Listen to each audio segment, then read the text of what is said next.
बाप गेल्यावरती कळेल कुंकवाचे मोल, मुलांना कळून येईल काय होता बापाचा रोल।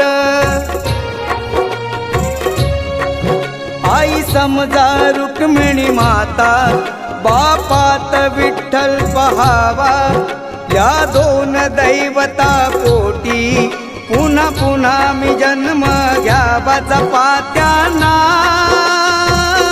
त्यांच्या म्हातारपणी, बाप माझा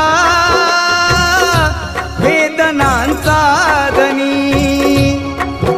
आई मायेचा सागर ही सत्य आहे कहाणी, पण दुर्लक्षित बापाच्या या व्यथा कुणी तरी जाणी। बाप नसतो